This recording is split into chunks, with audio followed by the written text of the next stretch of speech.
Hey, this is Matt with Let's Talk Music. I'm here with Wax Mechanics. He is joining us from Philadelphia. How you doing, Wax? Hey, Matt, thanks for having me, brother. So, first question I got, man, is I got your email out of the blue. How did you find me? Social media is a beautiful thing. Let's see. Honestly, I think it's possible that maybe one of my friends' bands. Did you recently do something with maybe the Stone Eye or Troll Teeth or Primitives or The something like Stone Eye, that? yeah. Yeah. So obviously, I'm following them, and I said, I don't think I've ever talked to Matt. Maybe I can talk to Matt. That's where I'm at. Okay, cool. Yeah, that makes me feel pretty good. I mean, I've never just no, well, I can't say never because now I've got publicists that are just blowing me up from all over the world, which is pretty Yeah. cool, but it's also overwhelming. And uh, you Good know, problem to have. yes, it is, but it's just crazy, man, because I'm experiencing all kinds of new music from Europe and the UK and everything, and that's why I kind of asked like where you were from. Yep. So um Gotta so love the other social media. It's a double-edged sword, but I try to be a sunny side of the mountain kind of guy, and it brings us together. I mean, just standing back and thinking, how would I have ever met you other than this beautiful thing called the internet and social media? There's all kinds of upsides and downsides to it, but when it comes down to it, you and I are talking because we love this kind of thing that we're doing. That's pretty yes, cool. yes. So how long you been in music, man? Oh, dude. Let's see. I made my first record in 1981. No. Okay. Give you a sense of scale. So I'm a little bit older than 25. So I was with an American cult rock band called Nitro, not those guys from MTV that were all glam and all that. That came in the late 80s. We Right. were kind of a Metallica thing that started in central Pennsylvania in 1980, and we made our first record in 1982. Slam banged around, ended up on the pages of Kerrang, got signed to a European label in about 83, released a record there, did our thing, never turned into Metallica or Megadeth or Anthrax, but that was the kind of thing we were doing back then. It was our mission statement was a high velocity kind of three-piece snarling denim and leather kind of thing. And Hmm. so I've been at it ever since in all kinds of permutations. But I started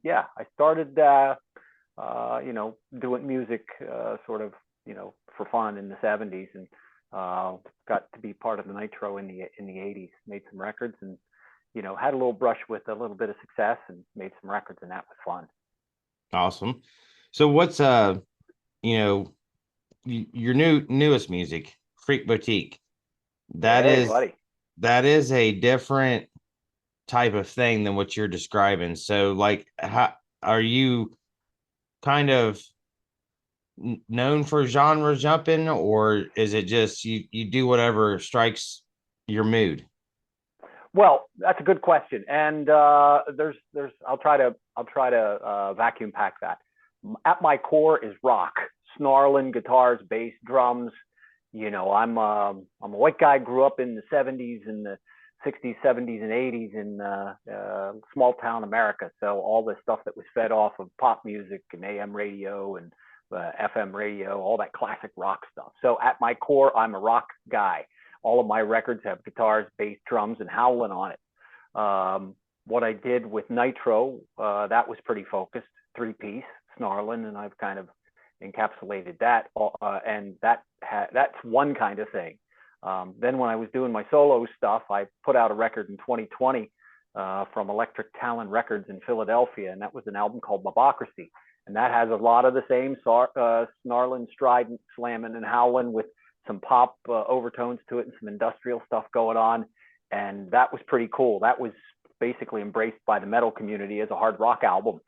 And then I did a split with a label mate, Troll Teeth, and we called that Blunt. And Freak Boutique was off of that. And Freak Boutique, basically, I followed the songs. So the songs on Mobocracy wanted to be heavy, howling, kind of metalish, hard, heavy rock, sort of high velocity folk stuff. uh, turned up to 11, and lots of pop vocals and catchy stuff. And then when I started the songs for Blunt, the songs I was going to do wanted to be something different. They wanted to be tribal. They wanted to be organic. They wanted to be sort of heavy, but not electric. And that's what Freak Boutique is. It's heavy, it's catchy, but it's not electric. Now I'm just finishing mixing an album, and it is heavy. It is somewhat psychedelic, and there's not a lot of acoustic stuff on there. So, genre jumping. I kind of follow it where it wants to go. It's kind of arty farty, but that's basically what I've been doing, is following the tunes where they wanted to go. Freak Boutique and the other ones on Blunt wanted to be that tribal organic thing. Right. And the ones on this new album, which you haven't heard yet, because as I was telling you, I was this weekend, I was mixing it with my crew, and it is heavy. It is snarling, slamming, somewhat psychedelic and trippy, and it's completely different from what Freak Boutique is. So whether or not anybody that's interested in what I'm doing is going to dig it, we'll see. But I'm digging it. So yeah, and we had, you had sent me that email and said that you were mixing with Gene Machine Freeman, who has worked with, Clutch, Lamb of God, and Crowbot. So I Yeah, mean, buddy. is that Serious stuff. is that a guy that you normally work with, or is this your first time working with him? No, my last two records, about last three records, were mixed by Machine, and Machine's a super guy. And again, I'm feeling really lucky that he works on my records. So the three recent records that I did, 2020's Mobocracy was mixed by Machine. Blunt, which came out in 21, was mixed by Machine, and I had a sort of a deluxe version of Mobocracy that had all kinds of fun stuff on it, some extras and things like that. That was also mixed by Machine. And this next record that I'm doing, which I'll save that until it's released. I don't want to get out over my skis and ahead of the record company, but you'll be one of the first to hear it, brother. And that's been, yeah, I was in the studio with Machine Sunday, and I think we put it in the can. We might tweak it a little bit, but boy, do I love that guy, and he is amazingly talented, and it makes me high just to think that he's working on my records, and that's why they sound so good. Is because Machine and the guy that helped me produce, who's a Philly producer, a guy named Electric and Machine are my team. So they really are the sonic architects of all my records. I don't think the people that are interested in what I do are going to be disappointed in this next record, because it sounds like those other records in terms of the quality. And Machine's got just these amazing set of ears, and this mind, and his creativity is staggering. Awesome. So like Philly is got, man, it's got such a mix of genres though. I mean, you've got rock, you got Motown. I mean, and Yeah. there's just so much diversity out there. What is it that really you say you're rock at your core, but I mean, what is it nowadays that, kind of when you're listening to other people's music, what catches your ear? Well, I have to be honest with you. What I do is I am. I've. It sounds a little bit. I'll just say it, and we'll take it. We'll let it just land there. I have a long time ago. I found my creative voice, right? Who I am, how I do things. So I know the artist that I am, for lack of a better way of putting it. So am I influenced a lot by the things around Philly? Not so much influenced, but boy, do I take advantage of all the wealth of the creative people that are there. Mm-hmm. Meaning, since I'm a solo guy, I don't have a band that's in a static sense. And what I do is get together with, I'll write the songs on my own. I'll get together with my producer, Electric, and say, hey, man, here's what I got. Here's the record we're going to make, and here's where we're going. And then we have access to all kinds of amazingly talented, diverse musicians and technical people, producers and engineers. And we just bring them all in. And if you listen to my records closely, you'll hear all kinds of influences. And there are folks that are crossing genre, coming out of their genre into my rock world. There are people that cross cultural barriers that come into my rock world. So we are like the UN of music there here in Philadelphia, and I'm taking advantage of all of it, and it is wonderful. Now, Philly's a great place, but I've traveled the world and I've been to lots of cities, and pretty much you go to any city and there's a wealth of creativity and art in just about every place, every major city. Philly's Right. no different, but it has its own unique thing. And yeah, there's not a lot of heavy rock coming out of Philly, but it's starting to grow, and it's got its history with R&B and soul, and the blues and that kind of thing. Although we did have our Bon Jovi and our Tommy Conwells and our Hooters and that kind of thing. Although we've had the sound of Philly here, I'm taking advantage of all of that stuff. But I have been, I am now, and I think I always will be a rock guy who takes advantage of all those great creative tools and colors that are available to me. Well, that's an awesome explanation. I like that because it is, man. I mean, when you've been in the game for so long, and the way music has changed, the way the business has changed, trying to adapt with it and everything can be challenging. Yeah, And it's back in the day, when you're talking 80s, that's kind of my era, mid 80s, 90s. We had MTV, we had yep, tapes, then we had CDs, and those things are gone now. yeah, And they were your best. Not only was a tape or a CD a moneymaker for you, but it was also a tool to advertise, just like streaming is now. But back then, you made more off of it, and and with MTV, that was another platform, kind of like you have YouTube now. But see, I'm kind of nostalgic. I mean, me too. I miss MTV, I miss Headbangers Ball, I miss once it became a reality thing, it devastated me. Yep. Well, but brother, I'm here to tell you there is no bigger Randy Rhodes fan on the planet than this guy, Awesome. Randy Randall William Rhodes. I visited in my travels. Don't get me started on Randy Rhodes. That's all I got to say, to a fault. So yeah, I grew up on I worship at the altar of Aerosmith, Boston, Van Halen, Ozzy Osbourne, Randy Rhodes, Leonard Skinner, AC/DC. Those that's my DNA right there. And Right. if you listen to my records closely enough, you'll hear that.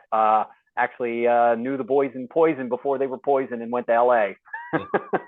Yeah, Yeah, I yeah. grew up on So them guys. That was actually yep. my first concert was Poison and Warrant. Oh, I love that. Yes, Poison. Love Poison. The earlier stuff. And Def Leppard. Huge fan of Def Leppard. Judas Priest, Scorpions.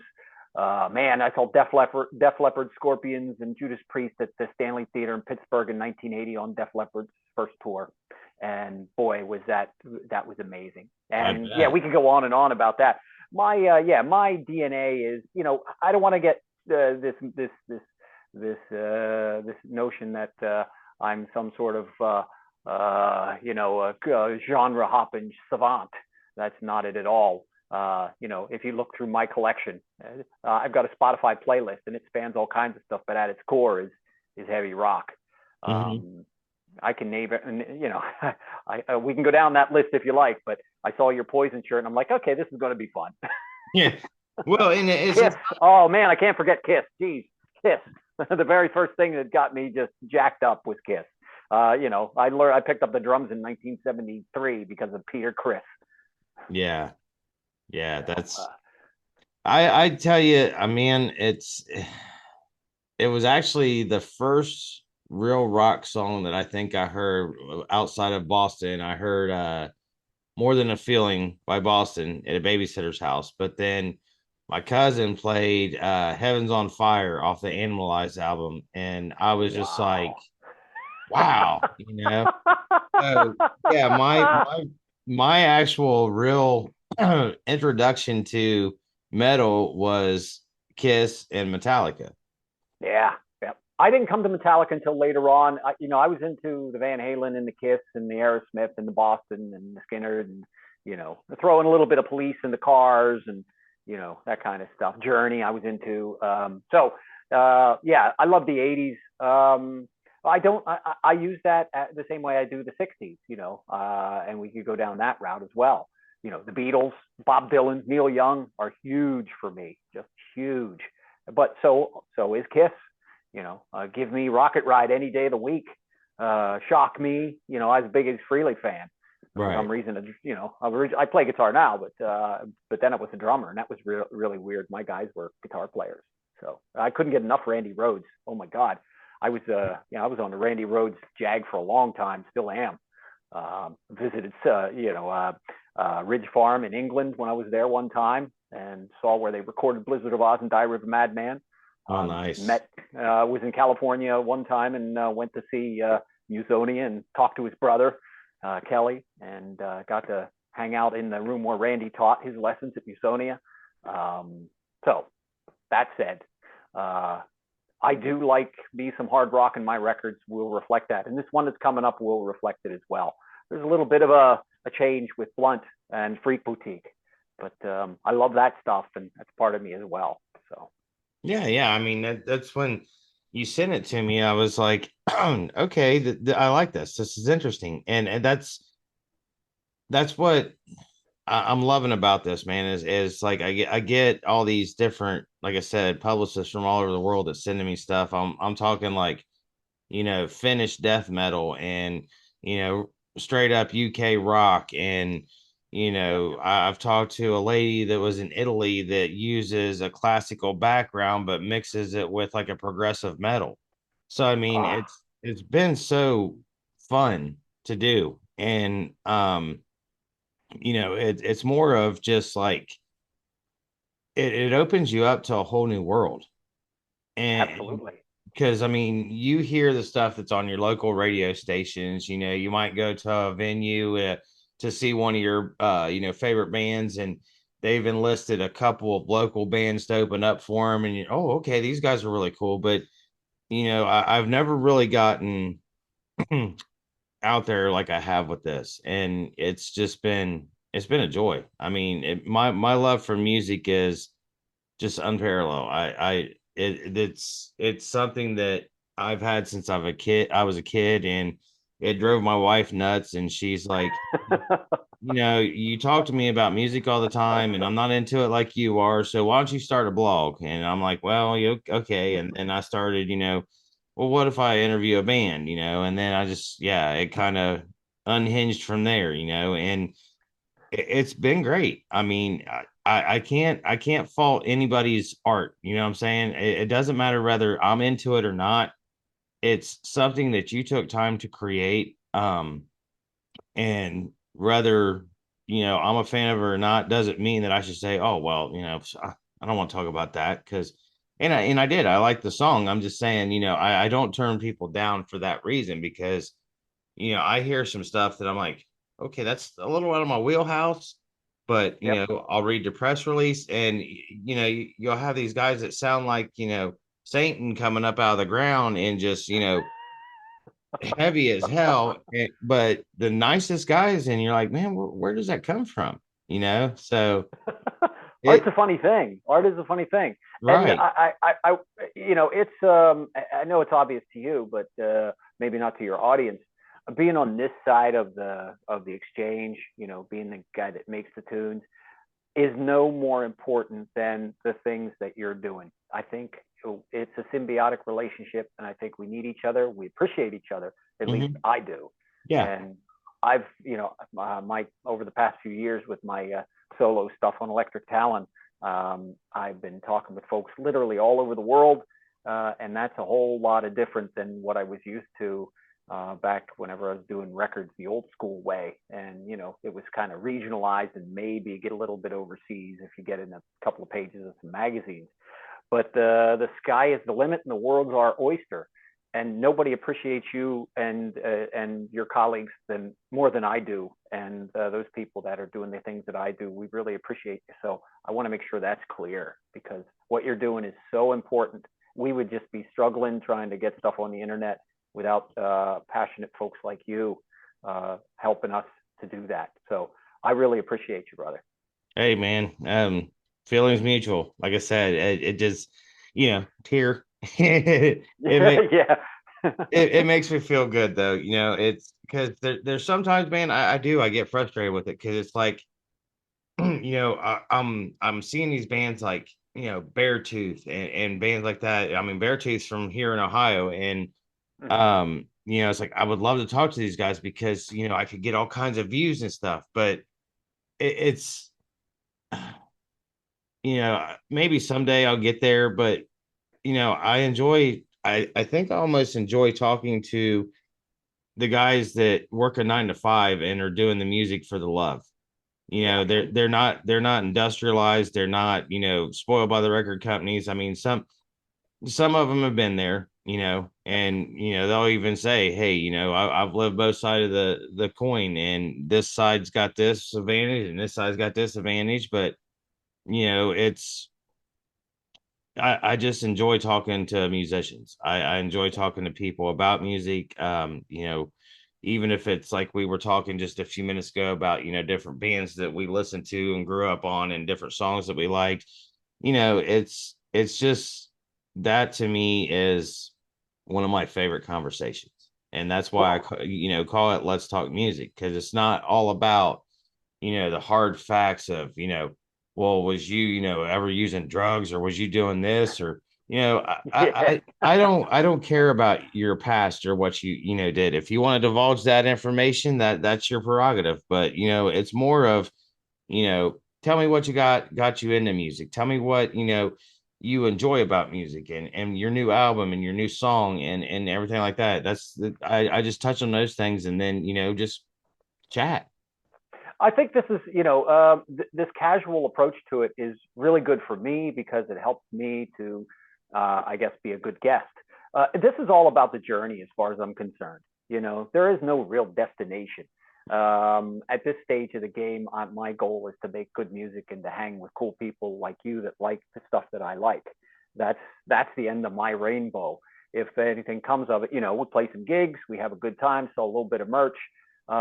This notion of becoming, the Beartooths or the Metallicas of the world, some people shoot for that. I'm more about the journey. I've been enjoying it whenever I looked at it from that perspective. So this kind of thing that we're doing right now, this is the reason that I do it. Make the music, talk to the people that are interested in the same stuff that I am and that have the same kind of passion level, and I'm good.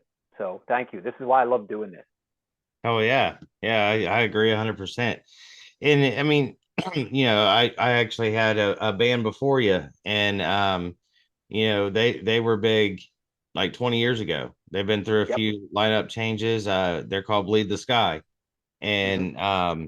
And they just enlisted a new singer, and they were talking about the chemistry with him. And but we have kids, we have mortgages now, this and that. We're not doing this to pay our bills, we're doing it for the love of music. And if we make a little coin on the side, great. But and that's what it's I like. I mean, I talked to I can't remember his name, but uh he was such a great interview. It was from Heavy Petting back in they were back in the 70s and 80s from the UK. And Gary Moat is another one that played drums for him. Did an interview with him, and It'll come it to you. yeah, it's just like I said, man, it's these guys they've been there, done that. I mean, these guys were on tour with Motley Crue for the Shout at the Devil album, and they toured with Ozzy, and Wow. you know they were big back in the day, and now they're just they're doing it for fun. I mean, Well, it's you have to if you're in this game, there's something for everybody. If you want to try to make a lot of money, you can do that. If you want to do it for the art and that's it, play to four people, that's also there. I kind of think of this as this new renaissance of the way that music is commercialized. Sort of like back in the. I have to be honest. My view of it is these days are a lot like it was in the 30s when these blues guys were out tooling around, just going from juke joint to juke joint. They did it because they made a little bit of money, but they loved doing the thing. right. And that's what I'm finding out there. Had a gig about 2 weeks ago here in Philly with a bunch of other bands from Philly, and not a huge turnout for all kinds of reasons, but boy, were we having a good time. And I stood back and said, we're not playing to 2,000 people here, but damn, this is fun, and I'm okay with it. And that's cool. So it depends what you're in it for. There's something in it for everybody. Again, I'm all about the journey. I enjoyed that gig as much as I did when we opened up for Kicks in 1983 to 5,000 people. Wow. With Nitro. I remember we did a couple of gigs with them on one of their American tours, and that was great. I was 20 some years old, and living that early 80s thing, and lots of people there, and I'm saying, was it as good as that? I think in some ways it was. So there's always room for growth. I love it, and I'm going to keep doing it as long as I can. Yeah, I love them guys, man. Blow My Fuse, Oh Cole. yeah. Oh, was it We were on the Cool Kids tour, so they were yeah. on.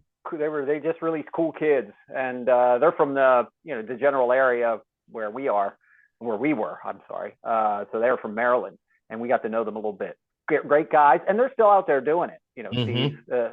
Steve and the crew are still out there, still great, and yeah, they'd be a good interview too. But it's different now than it was then, and I don't really pine for the old days. I don't pine for any of that. I'm on this, it sounds arty farty, but I'm on this journey as a songwriter and a performer. I'm just going to keep doing it, whether it's to 5,000 people or it's not. Right. That's the way it's going to be. So it's cool that I get a chance to release records through Electric Talon, and so that's really cool. And I'm really fortunate about that. Those folks that don't have that kind of thing, I know it's a bit of a struggle because there are 10,000 or 100,000 songs released on the internet every day. I think it's 100,000. But wow. Talk about drinking from a fire hose. I don't know how you and your colleagues do that. I know I struggle to do it just in my personal life. There's just so much new stuff out that I don't know how people consume it all. So how you can make decisions on who to interview and what to talk about is just that's a big lift. So thank you. Well, and that's the thing. I mean, like I said, I don't really turn anybody down. So I get a press release, I check it out, and I'll hit the publicist up and say, hey, I dig it. Let's set something up. Um, and like I said, my questions are usually just kind of random. I don't have a set dialogue that I use. I do.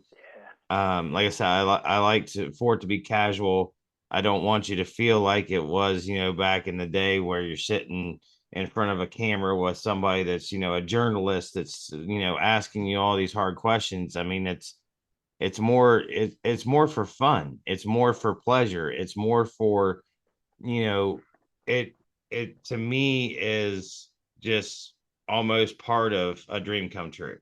I mean, Well, the only other part of it that could, be any better was is if I was out there actually, you know, doing interviews from city to city. But man, I got a family now too, and can't do that. They come to Ohio. I try to land it, but I mean, it's just like we got, the big festival coming, Sonic Temple, and also Incarceration. And I sent an email to DWP today, like, how can I get a press pass? Because I talked to a couple of publicists today that their bands are playing there, and they're like, if you can get in, I'll set you up.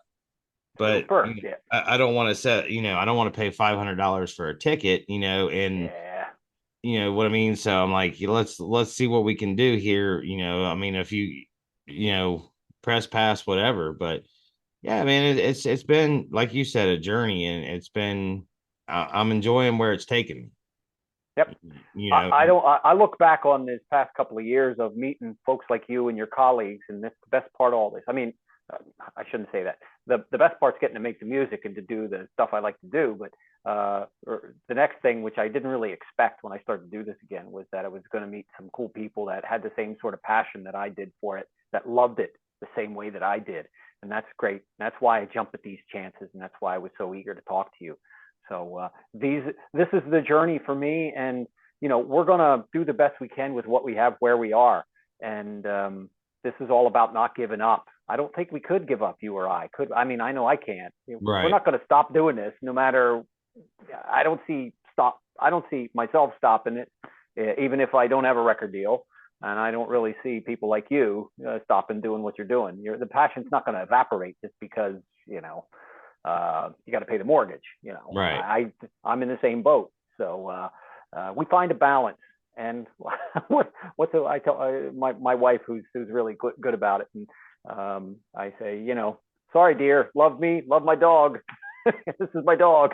I brought this dog with me, and she knew it. That dog's coming with him. So, Right. So what are we looking at for a release date? I don't know yet. It's going to be it's going to be before summer. So I have to be honest with you. Haven't even delivered it to the record company because I just finished it. So I would imagine it's going to be probably before June. I'm going to really push to get it out sooner, because that's the way that the songwriters and the artists are. And, it's done. Let's get it out. Nobody likes to wait, but you got to get the machine, the PR stuff and the videos made and the product made, that kind of thing. So I would imagine that it's probably going to be before June, but I haven't talked to the record company about a specific date. They know the record's coming, but they said, well, whenever it's mixed, drop it on us, and then that's the trigger to start moving things. So I think we're probably going to tweak a couple of things maybe this weekend, but it's going to be delivered within the next week or so. But it's pretty cool. Do you work with a PR company? Yes, we do. So long and the short of it is, typically, Electric Talon will hire a PR company depending upon that particular need. Like, they don't have one PR firm that they work with because they have different bands have different needs, different projects have different needs, and then they scale and choose the PR company relative to the project. So my past 3 records have had 3 separate PR companies through Electric Talon. And the guy who runs the company, Stephen Burdick, he's the guy that selects it. And we talk about it. We're a bit of a team when it comes to my releases, but it's eventually his call. And he's been making some good calls, frankly. We've worked with some really good people. And I'll let you know who they are as soon as that happens. You're not getting rid of me, brother. You're attached to me now. No, I mean, I ask because, like, most of the publicists that I work with, they're with independent artists, and they put forth everything they have into these bands, and that's where I connect with them because they have such a passion. Like, I just seen the publicist for the band that, Bleed the Sky. She said, did they call in?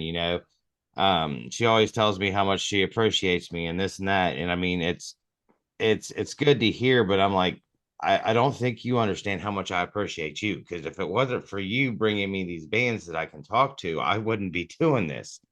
So, it's everybody plays a key role. We all have our roles to do, and I have my role. It's no more important than yours, and yours is no more important than the publicist. I think once we recognize that and we show mutual appreciation, this is a real community. As without getting too sentimental about it, it's a serious community. The people that are doing the booking, the folks that are doing the merch, the people that are doing the physical, whether it's vinyl or CDs or tapes, those kinds of folks are also part of this family. The production team on my end, the people that are technical, the engineers and the producers that don't actually make the music or write the songs, those guys are part of the family. I don't see any of this coming off in an effective way that's real meaningful if any one of those parts is missing or doing a poor job. So I show my appreciation for all of them, boy, let me tell you. Oof. Oh, I bet. Yeah. All right, Wax. Well, we are just about out of time, man. I've only got a 30-minute Zoom thing. I've got, 3 minutes left. So, okay. But hey, well, this was super cool. Thank you. It was. Thank you very much for hitting me up, and like I posted on my page, my Facebook page, I really just was blown away by what you said, and that like really felt so good. Well, about your appreciation and, this and that. And it felt great. And I really want to thank you for that. Well, it was genuine, Matt. As I said, just because I'm sitting here doesn't make me any more important than the other folks that we've just talked about. You and I will be talking for sure, and I hope that we can do it here, even casually. Whatever it is, do not let anybody tell you that what you do isn't important, because it sure is. And take it from me, the guy that's making the music, that what you do is so critical, and we appreciate you. And for all my colleagues that maybe don't uh, demonstratively say it enough, just know that we all do appreciate it, and don't let anybody tell you any different. Um, you are as important as anything. And thank you very much, brother. All right, man. I appreciate that. And you have a good evening. Stay strong. All right, man. Stay